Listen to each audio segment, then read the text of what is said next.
రాష్ట్రంలో హిందూ దేవాలయాలపైన దేవతామూర్తుల విగ్రహాలపైన జరుగుతున్న దాడులను అరికట్టలేని ప్రభుత్వ వైఖరిని వ్యతిరేకిస్తూ కడప జిల్లా మైదుకూరు పట్టణంలో బీజేపీ జనసేన కూటమి ఆధ్వర్యంలో హిందూ జాగరణ ధర్మయాత్ర కార్యక్రమాన్ని నిర్వహించారు. స్థానిక కోదండ రామాలయం నుండి తహసీల్దార్ కార్యాలయం వరకు జరిగిన ఈ ఆందోళన కార్యక్రమంలో హిందూ ధార్మిక సంస్థల ప్రతినిధులు, స్థానికులు, మహిళలు పెద్ద ఎత్తున స్వచ్ఛందంగా పాల్గొన్నారు. దాడులకు కారణమైన వారిని శిక్షించకపోగా హిందువుల మనోభావాలు దెబ్బతినేలా వెటకారంగా మాట్లాడుతున్న మంత్రులను వెంటనే బర్తరఫ్ చేయాలని మండిపడ్డారు. హిందూ దేవాలయాలను పరిరక్షించలేని దేవాదాయ శాఖను రద్దు చేయడంతో పాటుగా హిందూ దేవాలయాలలో పనిచేస్తున్న అన్యమతస్థులను వెంటనే తొలగించాలని ప్రభుత్వాన్ని డిమాండ్ చేశారు.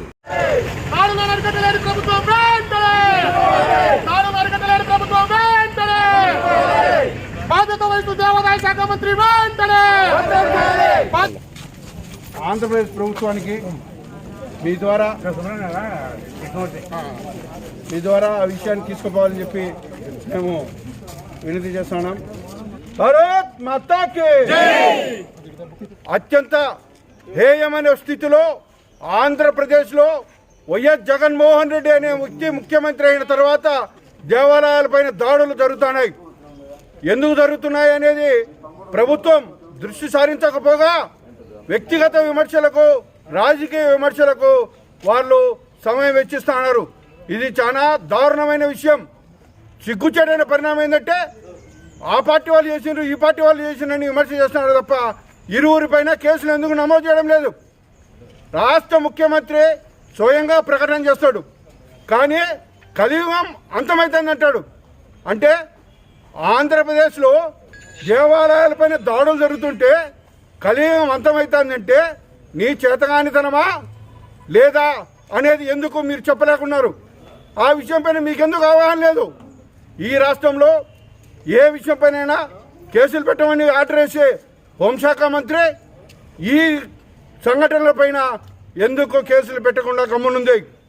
దానిపైన రాష్ట్ర ప్రభుత్వం చెప్పాల్సిన అవసరం ఉంది.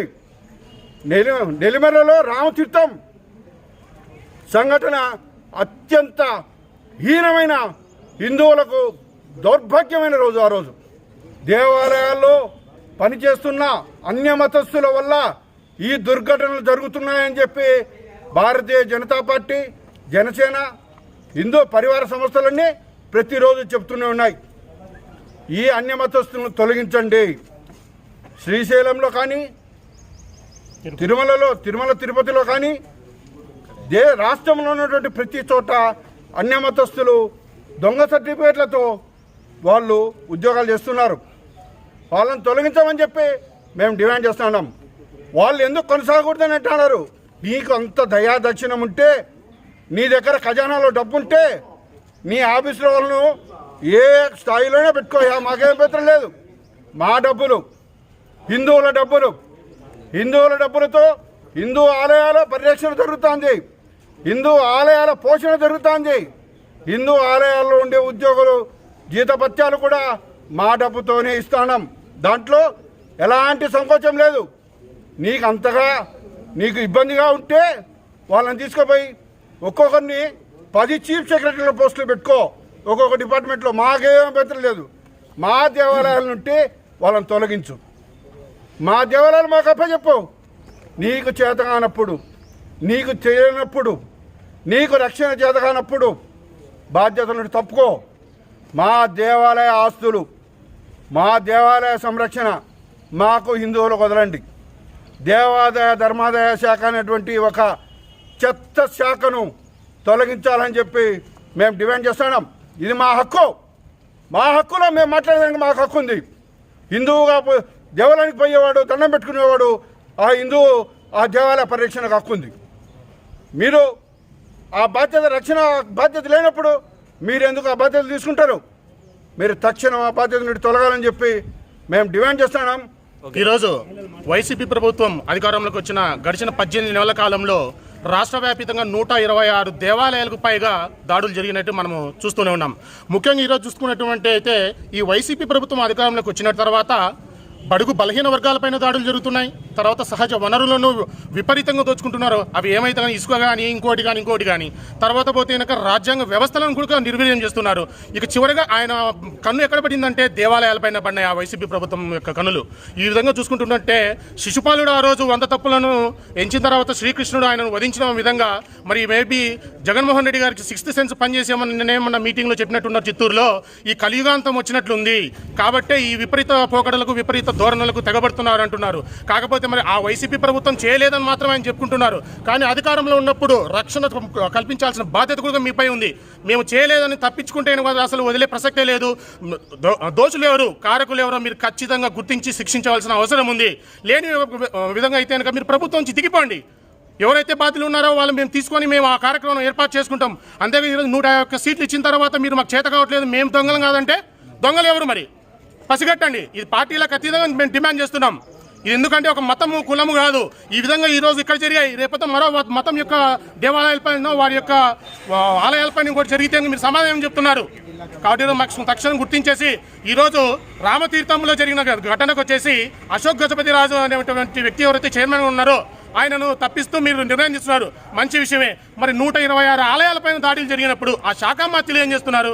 నైతిక బాధ్యత వహిస్తూ ఆయనను ముఖ్యమంత్రి గారు తొలగించాల్సిన అవసరం ఉందా లేదా? ఒక ఆలయపైన జరిగితేనే చైర్మన్ తప్పించినప్పుడు 126 ఆలయాలను ఏవైతే ఉన్నాయో ఆ శాఖలలో ఉన్నటువంటి ఆలయాల్లో ఉన్నటువంటి చైర్మన్లను ఆ శాఖకు బాధ్యత వహిస్తున్నటువంటి వెల్లంపల్లి శ్రీనివాసును మీరు తక్షణం తొలగించండి. సిగ్గు లేక ఈ మంత్రివర్యులు అంటారు ఏం బొమ్మలకు కాళ్ళు పోతే చేతులు పోతే వాళ్ళు అడిగారా మిమ్మల్ని వచ్చి? సింహాలు ఏమి పోతే కనుక ఆ సింహాలు మిమ్మల్ని అడిగాయి అంటున్నారు. మరి సిగ్గు లేకుండా చేతులు కానీ తాయెత్తులు ఎందుకు కట్టుకుంటారు? వైకుంఠ ఏకాదశి పోటీ పడి మీ విఐపి పాసులు ఉపయోగించుకొని తిరుమలకి ఎందుకు వెళ్తున్నారు? అంటే మీకు భయం ఉంది, భక్తి ఉంది, ఓట్ల రాజకీయాలు చేస్తున్నారా? ఈ విధంగా మీరు చూస్తూ ఊరుకునే ప్రసక్తే లేదు. ఈరోజు అందులో భాగంగానే బీజేపీ జనసేన కూటమి తర్వాత హిందూ ధార్మిక సంఘాలు అన్నీ ఏకతాటిపైకి వచ్చి రామతీర్థ ఘటనకు నిరసన తెలియజేస్తూ అక్కడికి వెళితే ఈరోజు హౌస్ అరెస్టులను చేస్తున్నారు. మీకు కొంచెమైనా బాధ్యత ఉందా? ఆ రోజు ఇంకా రామతీర్థ ఘటన జరిగిన తర్వాత 4 రోజుల్లోపు వైసీపీ ఎంపీ అయినటువంటి విజయసాయిరెడ్డికి ఏం పడిందా అక్కడికి వెళ్ళడానికి? ఏ హోదాలో నువ్వు వెళ్ళావు అక్కడికి? నువ్వేమన్నా క్లూస్ టీమా లేకపోతే ఏమన్నా మీకేమైనా పోలీసు విభాగమా ఇంకొకట? మీరు పోయి అసలు పరీక్షించేదేంది? మీకేం తెలుసా ఆ విభాగం గురించి? కాబట్టి మీరు ఏమంటున్నారు? జరిగిన విషయాలు అయితే సిబిఐకి అప్పగిస్తాం, సిఐడికి అప్పగిస్తున్నాం అంటున్నారు. తక్షణం ఆ బాధ్యతకు సంబంధించిన శాఖ మంత్రులు ఎవరైతే ఉన్నారో అధికారులు ఎవరైతే ఉన్నారో ముందు ప్రజల ముందుకు వచ్చి మీడియా ముందుకు వచ్చి మీరు సమాధానం చెప్పి ఈ ధార్మిక సంఘాలు హిందూ మతాలు ఎవరైతే ఉన్నారో వాళ్ళని సమాధానపరచాల్సిన బాధ్యత మీపై లేదా? ఇటువంటి సిగ్గు లేకుండా ఇటువంటి నిర్లక్ష్యపూరిత వాతావరణంలో మీరు ప్రభుత్వాన్ని ఏర్పాటు చేస్తున్నారు, ఎట పరిపాలిస్తున్నారు. కాబట్టి మరొకసారి హెచ్చరికలో భాగంగానే ఈరోజు మైదుకూరు నియోజకవర్గంలో బీజేపీ జనసేన హిందూ ధార్మిక సంఘాలన్నిటితో పార్టీ ఏకమై ఈ నిరసన కార్యక్రమాన్ని కోదండరామ స్వామి ఆలయం దగ్గర నుంచి మైదుకూరు తహసీల్దార్ గారికి నిరసన పత్రం ఇవ్వడం జరుగుతుంది. మరీ ముఖ్యంగా ఈ సందర్భంగా చెప్తున్నాము, ఇప్పటి వరకైతే కడప జిల్లాలో ఎటువంటి అవాంఛనీయ ఘటనలు జరిగినట్టు మనకు లేవు. కాబట్టి దయచేసి ముందస్తు రక్షణ చర్యల్లో భాగంగా మైదుకూరు నియోజకవర్గంలో ఉన్నటువంటి ప్రధాన ఆలయాలన్నింటికీ కూడా రాత్రిపూట్ల ముఖ్యంగా మీరు రక్షణ కవచాలు ఏర్పాటు చేసి పోలీసులతో ఒక నిఘా ఏర్పాటు చేయాల్సిందిగా బీజేపీ జనసేన పార్టీ తరఫున డిమాండ్ చేస్తున్నాము. జై జనసేన, బీజేపీ. జై శ్రీరామ్.